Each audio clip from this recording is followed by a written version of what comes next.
नाम का वर्णन करता हूँ, सुनो। जिसके प्रसाद पाठ या श्रवण मात्र से परम साध्वी भगवती दुर्गा प्रसन्न हो जाती हैं। ओम सती साध्वी भवप्रीता, भगवान शिव पर प्रीति रखने वाली, भवानी भवमोचनी, संसार बंधन से मुक्त करने वाली, आर्या दुर्गा, जया, आगा, त्रिनेत्रा, शूल धारिणी, पिनाक धारिणी, चित्रा, चंड घंटा, प्रचंड स्वर से घंटा नाद करने वाली, महातपा, भारी तपस्या करने वाली, मन मनन शक्ति, बुद्धि बोध शक्ति, अहंकारा अहंता का आश्रय, चित रूपा, चित्ता चित्ती, चेतना, सर्व मंत्रमयी, सत्ता सत्स्वरूपा, सत्यानंद स्वरूपिणी, अनंता, जिनके स्वरूप का कहीं अंत नहीं है, भाविनी, सबको उत्पन्न करने वाली, भाव्या, भावना एवं ध्यान करने योग्य, भव्या, कल्याण रूपा, अभव्या, जिससे बढ़कर भव्य कहीं है नहीं, सदा गति, शांभवी, शिव प्रिया, देव माता, चिंता, रत्न प्रिया, सर्व विद्या, दक्ष कन्या, दक्ष यज्ञ विनाशिनी, अपर्णा, तपस्या के समय पत्ते को भी न रखने वाली, अनेक वर्णा, अनेक रंगों वाली, पाटला, लाल रंग वाली, पाटलावती, गुलाब के फूल या लाल फूल धारण करने वाली, पाटंबर परिधाना, रेशमी वस्त्र पहनने वाली, कल मंजर रंजनी, मधुर ध्वनि करने वाले मंजिर को धारण करके प्रसन्न रहने वाली, अमय विक्रमा, असीम पराक्रम वाली, क्रूरा, दैत्यों के प्रति कठोर, सुंदरी, सुर सुंदरी, वन दुर्गा, मातंगी, मतंग मुनि पूजिता, ब्राह्मी, महेश्वरी, ऐन्द्री, कुमारी, वैष्णवी, चामुंडा, वाराही, लक्ष्मी, पुरुषाकृति, विमला, उत्कर्षणी, ज्ञाना, क्रिया, नित्या, बुद्धिदा, बहुला, बहुल प्रेमा, सर्व वाहन वाहना, निशुंभ शुंभ हननी, महिषासुर मर्दनी,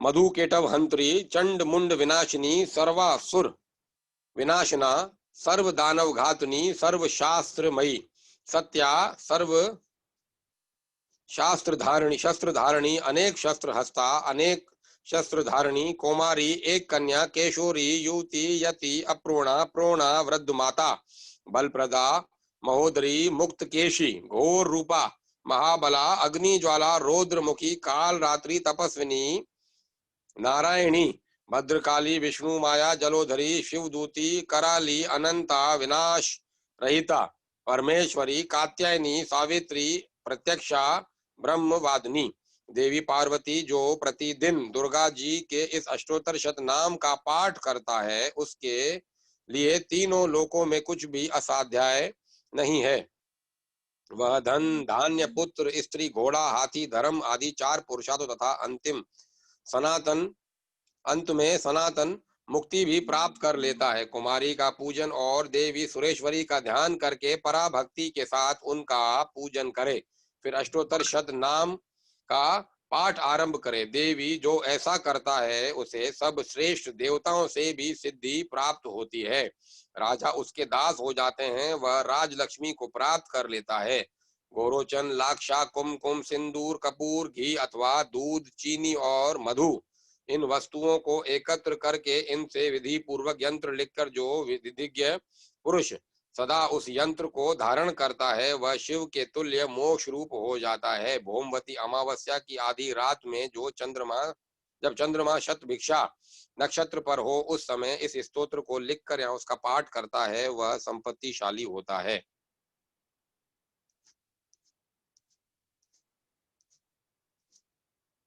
अथ देवाय कवचम। ओम चंडिका देवी को नमस्कार। मार्कंडेय जी कहते हैं, पितामह, जो इस संसार में परम गोपनीय तथा मनुष्यों की सब प्रकार से रक्षा करने वाला है, और जो अब तक आपने दूसरे किसी के सामने प्रकट नहीं किया हो, ऐसा कोई साधन मुझे बताइए। ब्रह्मा जी बोले, ब्राह्मण, ऐसा साधन तो एक देवी का कवच ही है, जो गोपनीय से भी परम गोपनीय, पवित्र तथा संपूर्ण प्राणियों का उपकार करने वाला है। महामुने, उसे श्रवण करो। देवी की 9 मूर्तियां हैं, जिन्हें नव दुर्गा कहते हैं। उनके पृथक पृथक नाम बतलाए जाते हैं। प्रथम नाम शैलपुत्री है, दूसरी मूर्ति का नाम ब्रह्मचारिणी है, तीसरा स्वरूप चंद्र घंटा के नाम से प्रसिद्ध है, चौथी मूर्ति को कुष्मांडा कहते हैं, पांचवी दुर्गा का नाम स्कंद माता है, देवी के छठे रूप को कात्यायनी कहते हैं, सातवां काल रात्रि है और आठवां स्वरूप महागौरी के नाम से प्रसिद्ध है, नवी दुर्गा का नाम सिद्धिदात्री है। ये सब नाम वेद सर्वज्ञ महात्मा वेद भगवान के नाम से ही प्रतिपादित हुए हैं। जो मनुष्य अग्नि में जल रहा हो, रणभूमि में शत्रुओं से घिर गया हो, विषम संकट में फंस गया हो तथा इस प्रकार भय से आतुर होकर जो भगवती दुर्गा की शरण में प्राप्त हुए हों, उनका कभी कोई अमंगल नहीं होता। युद्ध के समय संकट में पड़ने पर भी उनके ऊपर कोई विपत्ति नहीं दिखाई देती, उन्हें शोक दुख और भय की प्राप्ति नहीं होती। जिन्होंने भक्ति पूर्वक देवी का स्मरण किया है, उनका निश्चय अभ्युदय होता है। देवेश्वरी, जो तुम्हारा चिंतन करते हैं, उनकी तुम निस्संदेह रक्षा करती हो। चामुंडा देवी प्रेत पर आरूढ़ होती हैं, वराही भैंसे पर सवारी करती हैं, ऐन्द्री का वाहन ऐरावत हाथी है, वैष्णवी देवी गरुड़ पर ही आसन जमाती हैं, महेश्वरी वृषभ पर आरूढ़ होती हैं, कौमारी का वाहन मयूर है। भगवान विष्णु की प्रियतमा लक्ष्मी देवी कमल के आसन पर विराजमान है और हाथों में कमल धारण किए हुए हैं। वृषभ पर आरूढ़ ईश्वरी देवी ने श्वेत रूप धारण कर रखा है। ब्राह्मी देवी हंस पर बैठी हुई है और सब प्रकार के आभूषणों से विभूषित है। इस प्रकार ये सभी माताएं सब प्रकार की योग शक्तियों से संपन्न है। इनके सिवा और भी बहुत सी देवियां हैं जो अनेक प्रकार के आभूषणों की शोभा से युक्त तथा नाना प्रकार के रत्नों से सुशोभित हैं। ये संपूर्ण देवियां क्रोध में भरी हुई हैं और भक्तों की रक्षा के लिए रथ पर बैठी दिखाई देती हैं। ये शंख चक्र गदा शक्ति हल और मूसल खेटक और तोमर परशु तथा पाक्ष कुंत और त्रिशूल एवं उत्तम शांग्र धनुष आदि शस्त्र अस्त्र अपने हाथों में धारण करती हैं। दैत्यों के शरीर का नाश करना, भक्तों को अभयदान देना और देवताओं का कल्याण करना, यही उनके शस्त्र धारण का उद्देश्य है। कवच आरंभ करने से पहले इस प्रकार प्रार्थना करनी चाहिए। महान रौद्र रूप, अत्यंत घोर पराक्रम, महान बल और महान उत्साह वाली देवी, तुम महान भय का नाश करने वाली हो, तुम्हें नमस्कार है। तुम्हारी ओर देखना भी कठिन है। शत्रुओं का भय बढ़ाने वाली जगदम्बिके, मेरी रक्षा करो। पूर्व दिशा में ऐन्द्री इंद्र शक्ति मेरी रक्षा करें, अग्नि कोण में अग्नि शक्ति, दक्षिण दिशा में वाराही तथा नेत्रत्य कोण में खड्ग धारणी मेरी रक्षा करें, पश्चिम दिशा में वारुणी और वाव्य कोण में मृग पर सवारी करने वाली देवी मेरी रक्षा करें, उत्तर दिशा में कौमारी और ईशान कोण में शूल धारणी देवी रक्षा करें।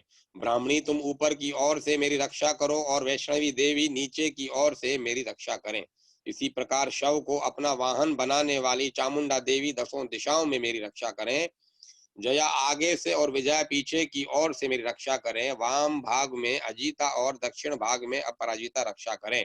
उद्योतनी शिखा की रक्षा करें। उमा मेरे मस्तक पर विराजमान होकर रक्षा करें। ललाट में मालाधारी देवी रक्षा करें और यशस्विनी देवी मेरी बोहों का संरक्षण करें। बोहों के मध्य भाग में त्रिनेत्रा देवी और नथुनों की यमघंटा देवी रक्षा करें। दोनों नेत्रों के मध्य भाग में शांकनी देवी और कानों में द्वारवासिनी देवी रक्षा करें। काल रात्रि कालिका देवी कपोलों की तथा भगवती शांकरी देवी कानों के मूल भाग की रक्षा करें। नासिका में सुगंधा देवी और ऊपर के होंठ में चर्चिका देवी रक्षा करें। नीचे के होंठ में अमृत कला देवी और जीवा में सरस्वती देवी रक्षा करें। कौमारी देवी दांतों की और चंडिका देवी कंठ प्रदेश की रक्षा करे। चित्त घंटा गले की घंटी की और महामाया देवी तालु के में रहकर रक्षा करें। कामाक्षी देवी ठुड्डी की और सर्वमंगला देवी मेरी वाणी की रक्षा करें।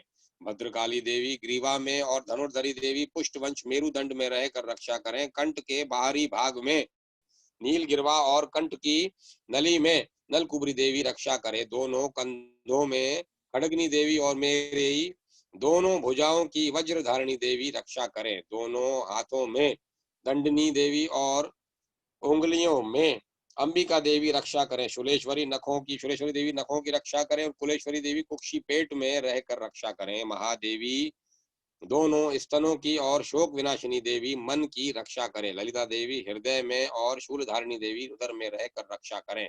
नाभि में कामिनी देवी और गुहा भाग में गुहेश्वरी देवी रक्षा करें। पूतना और कामिका लिंग की और महिष वाहिनी गुदा की रक्षा करें। भगवती कटी भाग में और विंध्यवासिनी घुटनों की रक्षा करें। संपूर्ण कामनाओं को देने वाली महाबला देवी दोनों पिंडलियों की रक्षा करें। नारसिंह देवी दोनों घुटियों की और तेजसी देवी दोनों चरणों के पुष्ट भाग की रक्षा करें।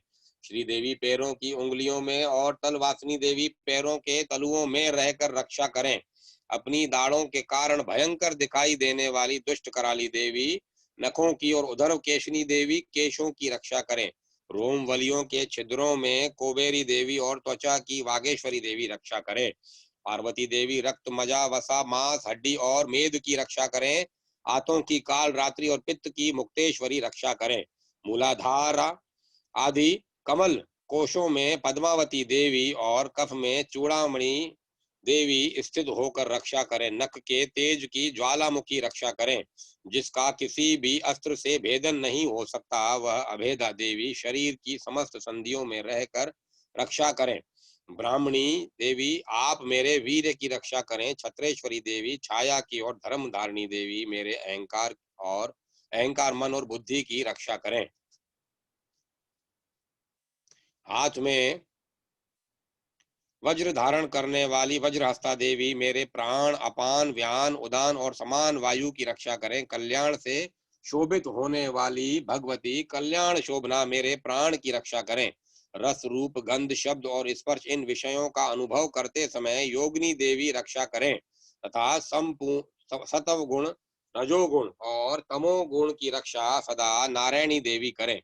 वाराही आयु की रक्षा करें। वैष्णवी धर्म की रक्षा करें तथा चक्रणी चक्र धारण करने वाली देवी यश कीर्ति लक्ष्मी धन तथा विद्या की रक्षा करें।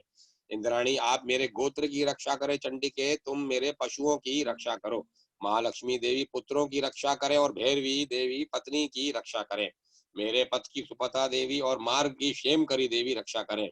राजा के दरबार में महालक्ष्मी देवी रक्षा करें तथा सब और व्याप्त रहने वाली विजया देवी संपूर्ण भयों से मेरी रक्षा करें। देवी जो स्थान इस कवच में नहीं कहा गया है अतएव रक्षा से रहित है, वह सब तुम्हारे द्वारा सुरक्षित हो, क्योंकि तुम विजयशालिनी और पाप नाशिनी हो। यदि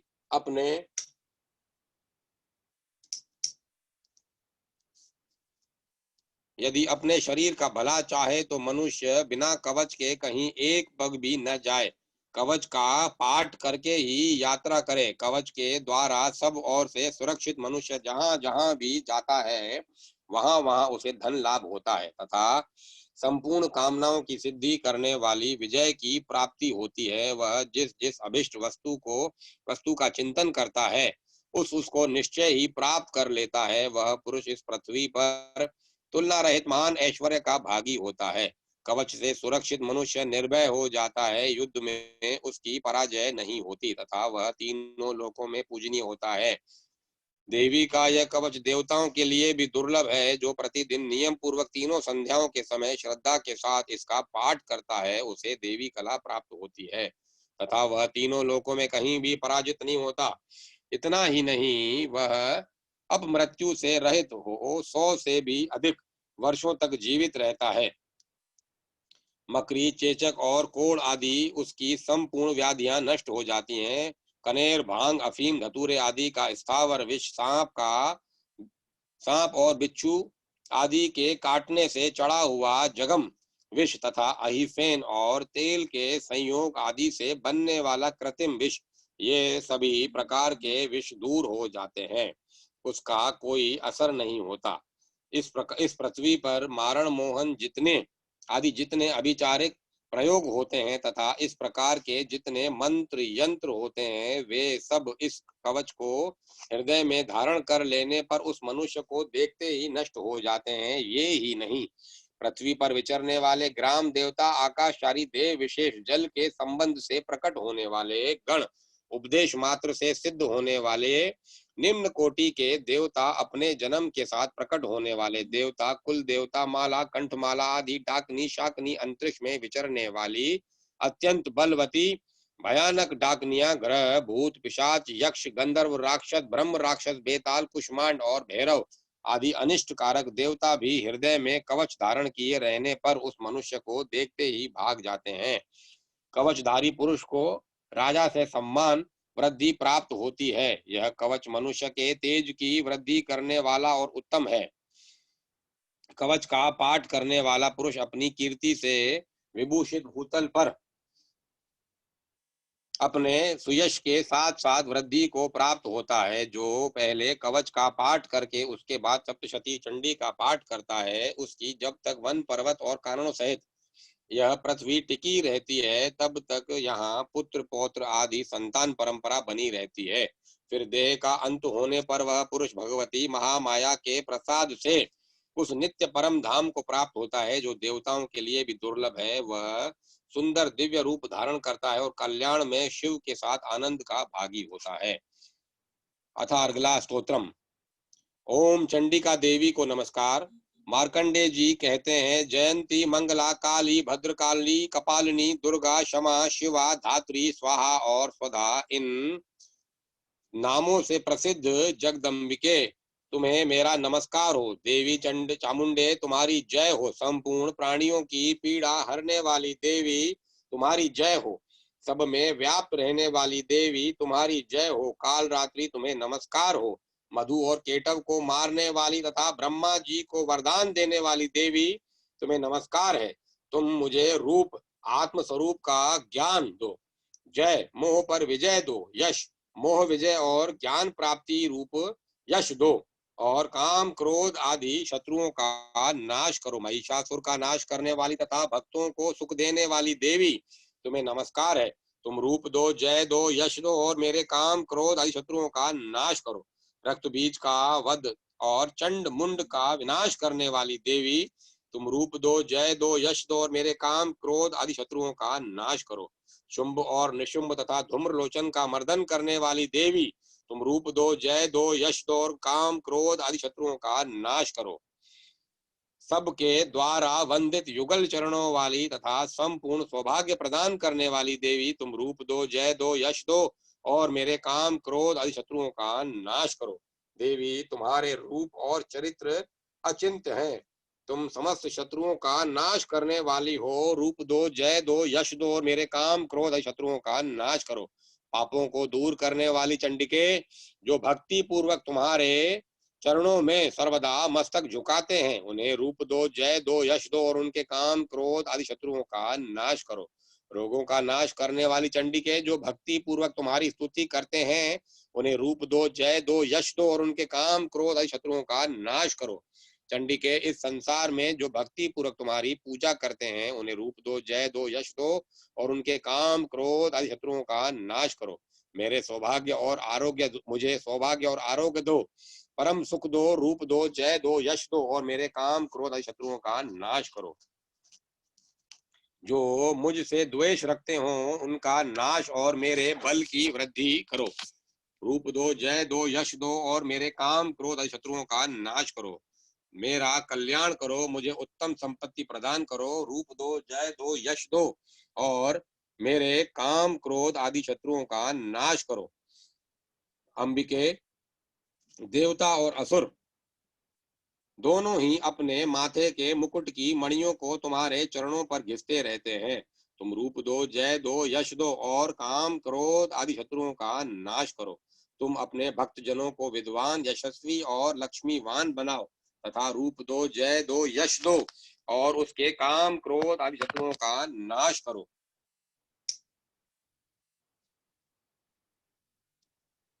प्रचंड दैत्यों के दर्प का दलन करने वाली चंडिके, मुझ शरणागत को रूप दो, जय दो, यश दो और मेरे काम क्रोध शत्रुओं का नाश करो। चतुर्भुज चतुर चतुर्मुख ब्रह्मा जी के द्वारा प्रशंसित चार भुजाधारिणी परमेश्वरी रूप दो, तुम रूप दो, जय दो, यश दो और मेरे काम क्रोध शत्रुओं का नाश करो। देवी अंबिके महा भगवान विष्णु नित्य निरंतर भक्ति पूर्वक तुम्हारी स्तुति करते रहते हैं। तुम रूप दो, जय दो, यश दो और काम क्रोध आदि शत्रुओं का नाश करो। हिमालय कन्या पार्वती के पति महादेव जी के द्वारा प्रशंसित होने वाली परमेश्वरी, तुम रूप दो, जय दो, यश दो और काम क्रोध आदि शत्रुओं का नाश करो।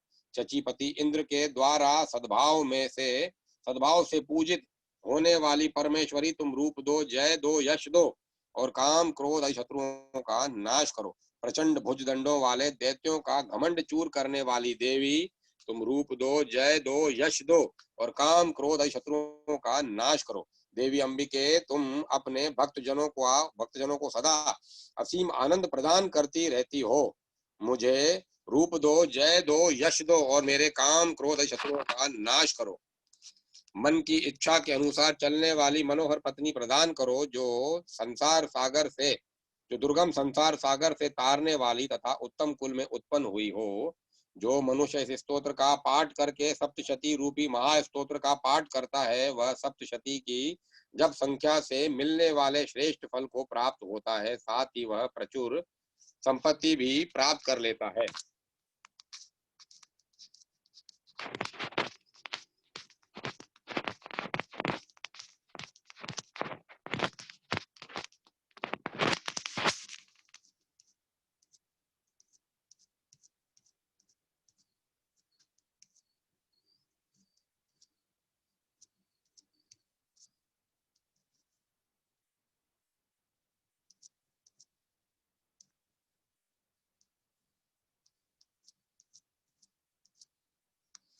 ओम दुर्गाय नमः। अथ श्री दुर्गा सप्तशती प्रथम अध्याय। प्रथम चरित्र में ब्रह्मा ऋषि, महाकाली देवता, गायत्री छंद, नंदा शक्ति, रक्त दंती का बीज अग्नि तत्व और ऋग्वेद स्वरूप है। श्री महाकाली देवताओं की प्रसन्नता के लिए प्रथम चरित्र के जप में विनियोग किया जाता है। भगवान विष्णु के सो जाने पर मधु और केटव को मारने के लिए कमल जन्मा। ब्रह्मा जी ने जिनका सत्वन किया था, उन महाकाली देवी का मैं सत्वन करता हूँ। वे अपने 10 हाथों में खड्ग, चक्र, गदा, बाण, धनुष, परिघ, शूल, भुषंडी, मस्तक और शंख धारण करती हैं। उनके 3 नेत्र हैं। वे समस्त अंगों में दिव्य आभूषणों से विभूषित है। उनके शरीर की कांति नीलमणि के समान है तथा वे 10 मुख और 10 पैरों से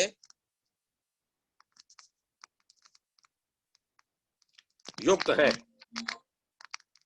मार्कंडे जी कहते हैं, सूर्य के पुत्र सारवणी के 8वें मनु कहे जाते हैं। उनकी उत्पत्ति की कथा विस्तार पूर्वक कहता हूँ, सुनो। सूर्य कुमार महाभाग सारवणी भगवती महामाया के अनुग्रह से जिस प्रकार मनवंतर के स्वामी हुए, वही प्रसंग सुनाता हूँ। पूर्व काल की बात है। सरोचिश मनवंतर में सुरथ नाम के एक राजा थे, जो चैत्र वंश में उत्पन्न हुए थे। उनका समस्त भूमंडल पर अधिकार था। वे प्रजा का अपने औरस पुत्रों की भांति धर्म पूर्वक पालन करते थे। तो भी उस समय कोलवा विध्वंसी नाम के क्षत्रिय उनके शत्रु हो गए। राजा सुरथ की दंड नीति बड़ी प्रबल थी। उनका शत्रुओं के साथ संग्राम हुआ तथा यद्यपि कोला विध्वंसी संख्या में कम थे, तो भी राजा सुरथ युद्ध में उनसे परास्त हो गए। तब वे युद्ध भूमि से अपने नगर को लौट आए और केवल अपने देश के राजा होकर रहने लगे। समूची पृथ्वी से उनका अधिकार जाता रहा, किंतु वहां भी उन प्रबल शत्रुओं ने उस समय महाभाग राजा सुरत पर आक्रमण कर दिया। राजा का बल क्षीण हो चला था, इसीलिए उनके दुष्ट, बलवान और दुरात्मा मंत्रियों ने वहां उनकी राजधानी में भी राजकीय सेना और खजाने को हथिया लिया। सूरत का प्रभुत्व नष्ट हो चुका था, इसीलिए वे शिकार खेलने के बहाने घोड़े पर सवार हो वहां से अकेले ही एक घने जंगल में चले गए। वहां उन्होंने विप्रवर मेधा मुनि का आश्रम देखा, जहां कितने ही हिंसक जीव अपनी स्वाभाविक हिंसा वृत्ति छोड़कर परम शांत भाव से रहते थे। मुनि के बहुत से शिष्य उस वन की शोभा बढ़ा रहे थे। वहां जाने पर मुनि ने उनका सत्कार किया और वे उन मुनि श्रेष्ठ के आश्रम पर इधर उधर विचरते हुए एक काल तक रहे। फिर ममता से आकृष्ट चित्त होकर वहां इस प्रकार चिंता करने लगे। पूर्व काल में मेरे पूर्वजों ने जिसका पालन किया था, वही नगर आज मुझसे रहित है। पता नहीं मेरे दुराचारी भृत्य गण उसकी धर्म पूर्व रक्षा करते हैं या नहीं। जो सदा मद की वर्षा करने वाला और शूरवीर था, वह मेरा प्रधान हाथी अब शत्रुओं के अधीन होकर न जाने किन भोगों को भोगता होगा।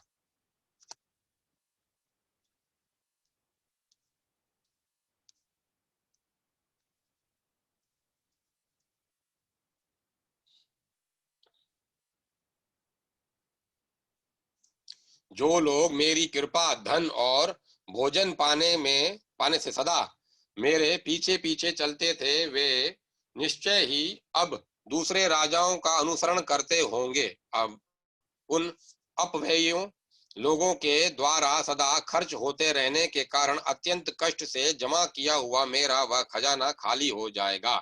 ये तथा और भी कई बातें राजा सुरथ निरंतर सोचते रहते थे। एक दिन उन्होंने वहां विप्रवर मेधा के आश्रम के निकट एक वेश्या को देखा और उससे पूछा, भाई तुम कौन हो? यहाँ तुम्हारे आने का क्या कारण है? और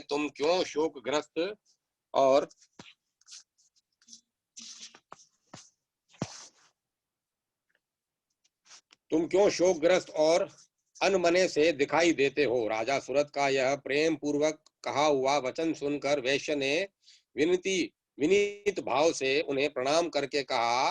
वैश्य बोले, राजन, मैं धनियों के कुल में उत्पन्न एक वैश्य हूँ। मेरा नाम समाधि है।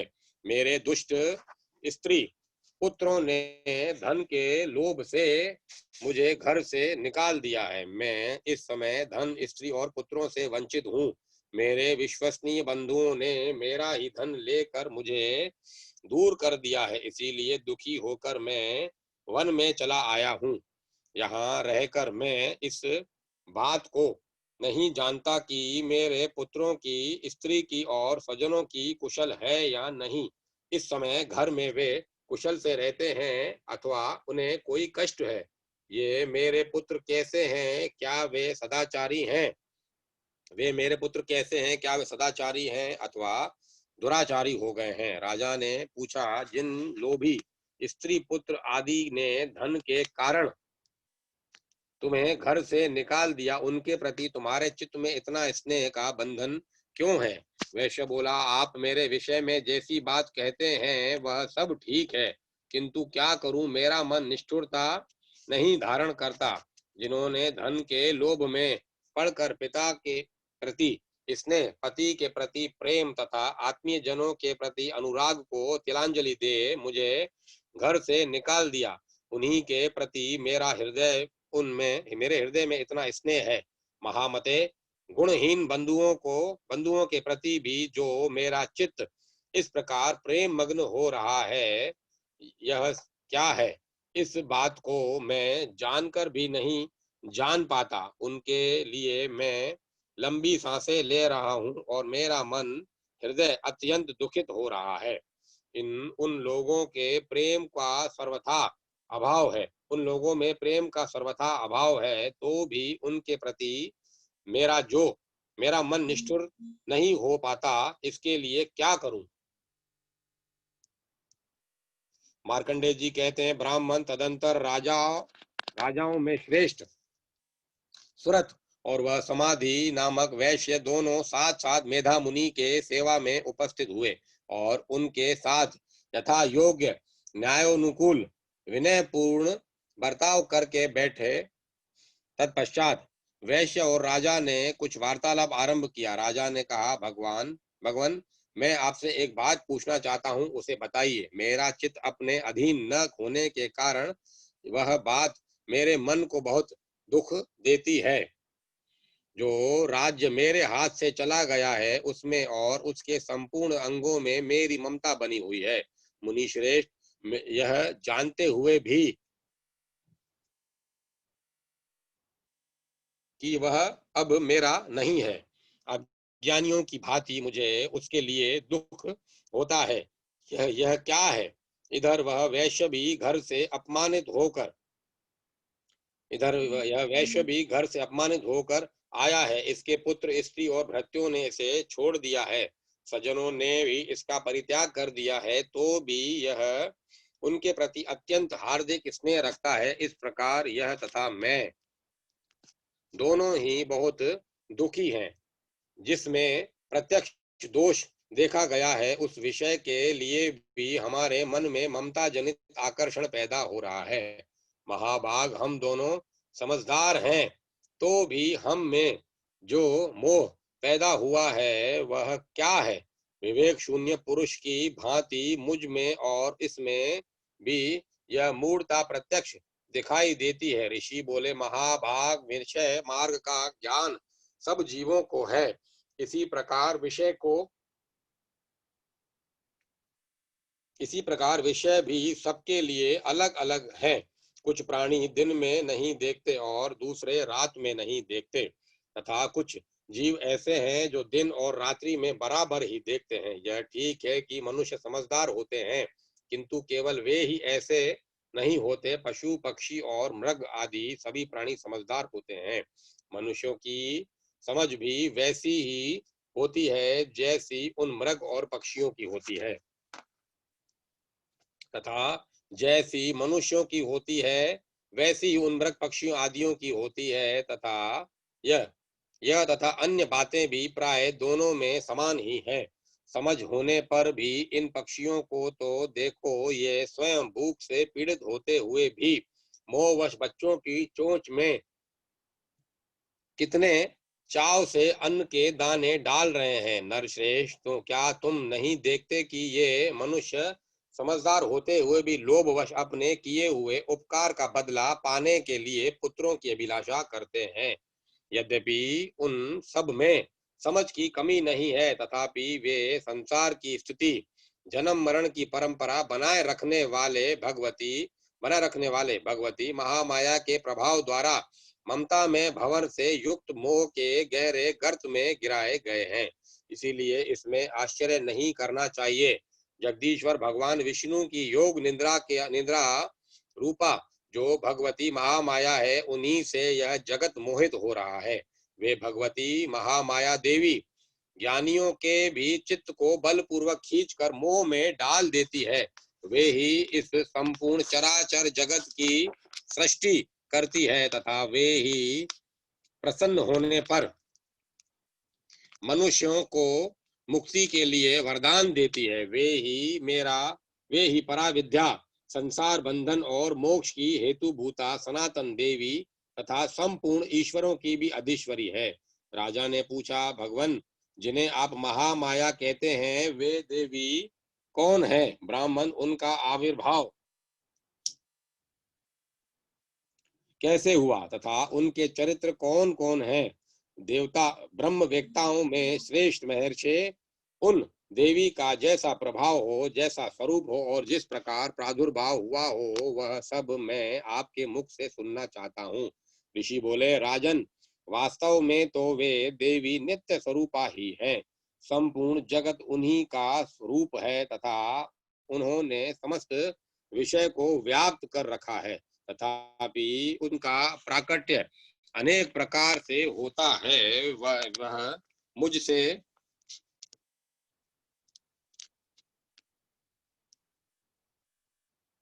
सुनो, यद्यपि वे नित्य और अजन्मा हैं, तथापि जब देवताओं का कार्य सिद्ध करने के लिए उन्हें प्रकट देवताओं का सिद्ध करने के लिए प्रकट होती हैं, उस समय लोक में लोक में उत्पन्न हुई कहलाती हैं। कल्प के अंत में जब संपूर्ण जगत एकार्ण में निमग्न हो रहा था और सबके प्रभु भगवान विष्णु शेषनाग की शैया बिछाकर योग निद्रा का आश्रय ले सो रहे थे, उस समय उनके कानों के मेल से दो भयंकर असुर उत्पन्न हुए, जो मधु और केटव के नाम से विख्यात थे। वे दोनों ब्रह्मा जी का वध करने को तैयार हो गए। भगवान विष्णु के नाभि कमल में विराजमान प्रजापति ब्रह्मा जी ने जब उन दोनों भयानक असुरों को अपने पास आया और भगवान को सोया हुआ देखा, तब एकाग्रचित्त होकर उन्होंने भगवान विष्णु को जगाने के लिए उनके नेत्रों में निवास करने वाली योग निद्रा का सत्वन किया। जो इस विश्व की अधीश्वरी, जगत को धारण करने वाली, संसार का पालन और संहार करने वाली तथा तेज स्वरूपा भगवान विष्णु की अनुपम शक्ति है, उन्हीं भगवती निद्रा देवी की भगवान ब्रह्मा जी स्तुति करने लगे। ब्रह्मा जी ने कहा, देवी तुम्ही स्वधा और तुम्ही वष्टाकार हो, स्वर भी तुम्हारे ही स्वरूप हैं। तुम्ही जीवन दायिनी सुधा हो, नित्य अक्षर प्रणव में आकार उकार मकार इन तीन मात्राओं के रूप में स्थित हो, और इन तीन मात्राओं के अतिरिक्त जो बिंदु रूपा नित्य अर्ध मात्रा है, जिसका विशेष रूप से उच्चारण नहीं किया जा सकता, वह भी तुम्ही हो। देवी तुम्ही संध्या सावित्री और परम जननी हो। देवी तुम्ही इस विश्व ब्रह्मांड को धारण करती हो। तुमसे ही इस जगत की सृष्टि होती है, तुम्ही से इसका पालन होता है, और सदा तुम्ही कल्प के अंत में सबको अपना ग्रास बना लेती हो। जगन्मयी देवी, इस जगत की उत्पत्ति के समय तुम सृष्टि रूपा हो, पालन काल में स्थिति रूपा हो, तथा कल्पांत के समय संहार रूप धारण करने वाली हो। तुम्ही महाविद्या, महामाया, महामेधा, महास्मृति, महामोह रूपा महादेवी और महासुरी हो। तुम्ही तीनों गुणों को उत्पन्न करने वाली सबकी प्रकृति हो। भयंकर काल रात्रि, महारात्रि और मोहरात्रि भी तुम्ही हो। तुम्ही श्री, तुम्ही ईश्वरी, तुम्ही हिम और तुम्ही बोध स्वरूपा देवी हो। लज्जा, पुष्टि, तुष्टि, शांति और क्षमा भी तुम्ही हो। तुम खड्ग धारणी, शूल धारणी, घोर रूपा तथा गदा, चक्र, शंख और धनुष धारण करने वाली हो। बाण, भुषुंडी और परिघ ये भी तुम्हारे अस्त्र हैं। तुम सौम्य और सौम्यतर हो। इतना ही नहीं, जितने भी सौम्य और सुंदर पदार्थ हैं, उन सब की अपेक्षा तुम अत्यधिक सुंदरी हो। पर और अपर, सबसे परे रहने वाली परमेश्वरी तुम्ही हो। सर्व स्वरूपे देवी, कहीं भी सत असत रूप जो कुछ वस्तुएं हैं और उन सब की जो शक्ति है, वह तुम्ही हो। ऐसी अवस्था में तुम्हारी स्तुति क्या हो सकती है? जो इस जगत की सृष्टि, पालन और संहार करते हैं, उन भगवान को भी जब तुमने निद्रा के अधीन कर दिया है, तब तुम्हारी स्तुति करने में यहाँ कौन समर्थ हो सकता है? मुझको, भगवान शंकर को तथा भगवान विष्णु को भी तुमने ही शरीर धारण कराया है, अतः तुम्हारी स्तुति करने की शक्ति किसमें है? देवी, तुम तो अपने उन उदार प्रभावों से ही प्रशंसित हो। ये जो दोनों दुर्धर्ष असुर मधु और केटव हैं, उनको मोह में डाल दो और जगदीश्वर भगवान विष्णु को शीघ्र ही जगा दो। साथ ही उनके भीतर इन दोनों महान असुरों को मार डालने की बुद्धि उत्पन्न कर दो। साथ ही इनके भीतर इन दोनों महान असुरों को मार डालने की बुद्धि उत्पन्न कर दो। ऋषि कहते हैं, राजन, जब ब्रह्मा जी ने वहां मधु और केटव को मारने के उद्देश्य से भगवान विष्णु को जगाने के लिए तमोगुण की अधिष्ठात्री देवी योग निद्रा की इस प्रकार स्तुति की, तब वे भगवान के नेत्र, मुख, नासिका, बाहु, हृदय और वक्ष स्थल से निकलकर अव्यक्त जन्मा ब्रह्मा जी की दृष्टि के समक्ष खड़ी हो गई। योग निद्रा से मुक्त होने पर जगत के स्वामी भगवान जनार्दन उस समय उस एकाण्व के जल में शेषनाग की शैया से जाग उठे।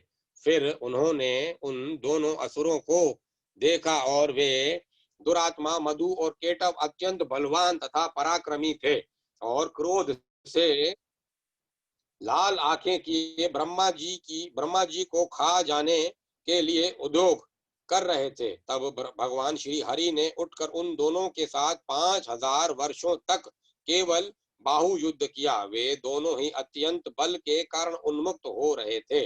उधर महामाया ने भी उन्हें मोह में डाल रखा था, इसीलिए वे भगवान विष्णु से कहने लगे, हम तुम्हारी वीरता से संतुष्ट हैं, तुम हम लोगों से कोई वर मांगो। श्री भगवान बोले, यदि तुम दोनों मुझ पर प्रसन्न हो तो अब मेरे हाथ से मारे जाओ, बस इतना सा ही मैंने वर मांगा है, यहाँ दूसरे किसी वर से को क्या लेना है। ऋषि बोले, इस प्रकार धोखे में आ जाने पर जब उन्होंने संपूर्ण जगत में जल ही जल देखा, तब कमल नयन भगवान ने कहा, जहां पृथ्वी में जल में डूबी हुई न हो, जहां सूखा स्थान हो,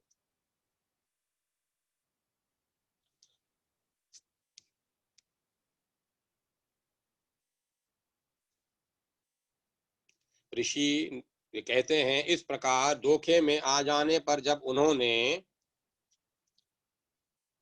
संपूर्ण जगत में जल ही जल देखा, तब कमल नयन भगवान से कहा, जहां पृथ्वी जल में डूबी हुई न हो, जहां सूखा स्थान हो, वहीं हमारा वध करो। ऋषि कहते हैं, तब तथास्तु कहकर शंख, चक्र और गदा धारण करने वाले भगवान ने उन दोनों के मस्तक अपनी जांग पर रखकर चक्र से काट डाले। इस प्रकार वे देवी महामाया ब्रह्मा जी की स्तुति करने पर स्वयं प्रकट हुई थी। अतः पुनः तुमसे उनके प्रभाव का वर्णन करता हूँ, सुनो। इस प्रकार श्री मार्कंडेय पुराण के सार्वणिक मनवंतर की कथा के अंतर्गत देवी महात्म्य में मधु केटव वध नामक पहला अध्याय पूरा हुआ। जय मां सर्वेश्वरी, जय मां भगवती, जय मां दुर्गे, जय मां अम्बे, जय मां आद्य शक्ति, जय महाकाली, जय महादुर्गा, जय महासरस्वती, जय मां महालक्ष्मी, जय मां मनसा देवी, जय मां चामुंडा, जय मां चंडी, जय मां भद्रकाली, जय मां कालरात्रि, जय मां कात्यायनी, जय मां चंद्रघंटा, जय मां महागौरी, जय मां शूलधारिणी, जय मां चंद्रघंटा, जय मां बगलामुखी,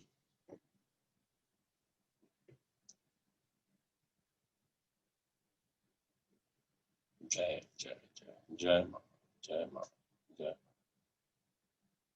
जय मां हिंगलाज मां, जय। आज मैं दुर्गा सप्तशती का पहला अध्याय यहीं पे विराम देता हूँ। अभी और जो अध्याय हैं इसमें कोशिश करेंगे कि एक एक दिन में एक अध्याय पूरा करें। कुल